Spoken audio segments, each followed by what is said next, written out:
بسم اللہ الرحمن الرحیم۔ شروع اللہ کے نام سے جو بڑا مہربان نہایت رحم والا ہے۔ السلام علیکم۔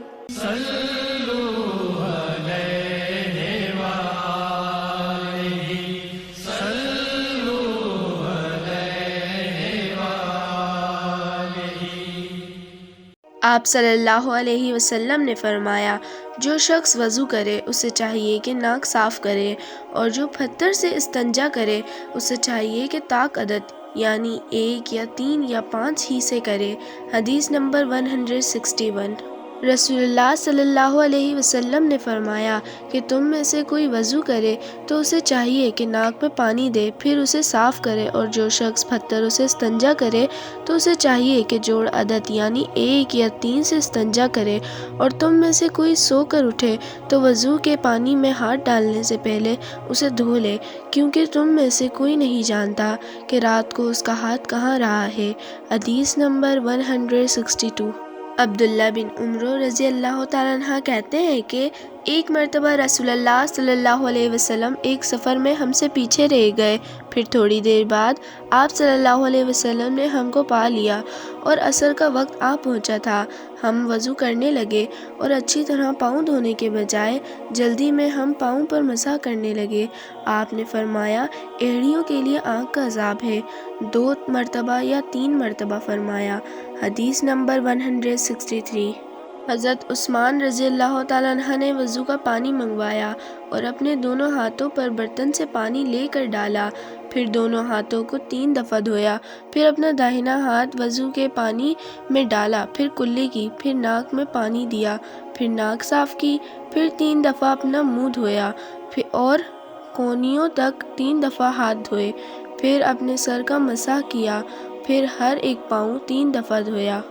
پھر فرمایا، میں نے رسول اللہ صلی اللہ علیہ وسلم کو دیکھا کہ آپ میرے اس وضو جیسا وضو فرمایا کرتے تھے، اور آپ صلی اللہ علیہ وسلم نے فرمایا کہ جو شخص میرے اس وضو جیسا وضو کرے اور حضور قلب سے 2 رکعت پڑھے جس میں اپنے دل سے باتیں نہ کرے تو اللہ تعالیٰ اس کے پچھلے گناہ معاف کر دیتا ہے۔ حدیث نمبر 164۔ ابو ہریرہ رضی اللہ تعالیٰ عنہ ہمارے پاس سے گزرے اور لوگ لوٹے سے وضو کر رہے تھے۔ آپ صلی اللہ علیہ وسلم نے کہا، اچھی طرح وضو کرو، کیونکہ ابو القاسم صلی اللہ علیہ وسلم نے فرمایا، خشک ایڑیوں کے لیے آگ کا عذاب ہے۔ حدیث نمبر 165۔ عبداللہ بن جراح نے عبداللہ بن عمر سے کہا، اے ابو عبد الرحمن، میں نے تمہیں 4 ایسے کام کرتے ہوئے دیکھا ہے جنہیں تمہارے ساتھیوں کو کرتے ہوئے نہیں دیکھا۔ وہ کہنے لگے، اے ابن جراح، وہ کیا ہے؟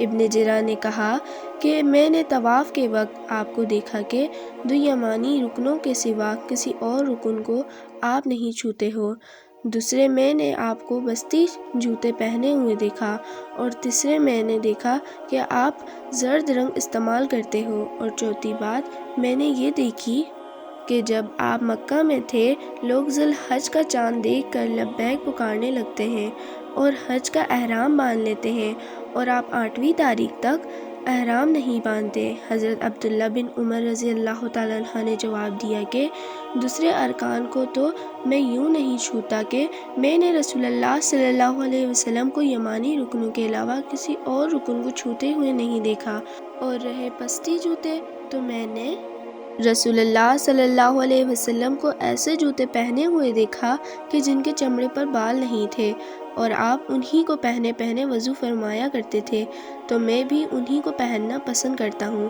اور زرد رنگ کی بات یہ ہے کہ میں نے رسول اللہ صلی اللہ علیہ وسلم کو زرد رنگ رنگتے ہوئے دیکھا ہے، تو میں بھی اسی رنگ سے رنگنا پسند کرتا ہوں۔ اور احرام باندھنے کا معاملہ یہ ہے کہ میں نے رسول اللہ صلی اللہ علیہ وسلم کو اس وقت تک احرام باندھتے ہوئے نہیں دیکھا جب تک آپ کی اونٹنی آپ کو لے کر نہ چل پڑتی۔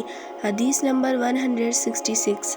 رسول اللہ صلی اللہ علیہ وسلم نے اپنی مرحومہ صاحبزادی حضرت زینب کو غسل دینے کے وقت فرمایا تھا کہ غسل دائنی طرف سے دو اور اعضاء وضو سے غسل کی ابتدا کرو۔ حدیث نمبر 167۔ رسول اللہ صلی اللہ علیہ وسلم جوتا پہننے، کنگھی کرنے، وضو کرنے اور اپنے ہر کام میں داہنی طرف سے کام کی ابتدا کرنے کو پسند فرمایا کرتے تھے۔ حدیث نمبر 168۔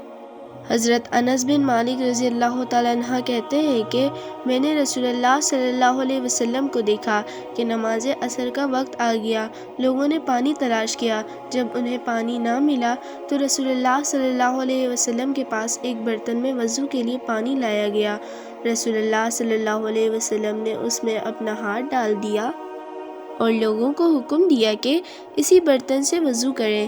حضرت انس رضی اللہ تعالیٰ عنہ کہتے ہیں کہ میں نے دیکھا آپ کی انگلیوں کے نیچے سے پانی چشمے کی طرح ابل رہا تھا، یہاں تک کہ قافلے کے آخری آدمی نے بھی وضو کر لیا۔ حدیث نمبر 169۔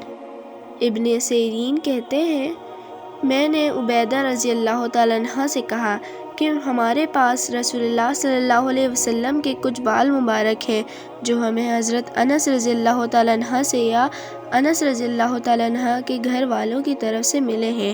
یہ سن کر عبیدہ نے کہا کہ اگر میرے پاس ان بالوں میں سے ایک بال بھی ہو تو وہ میرے لیے ساری دنیا اور اس چیز سے زیادہ عزیز ہے۔ حدیث نمبر 170۔ پلیز میرے چینل کو لائک، شیئر اینڈ سبسکرائب کریں۔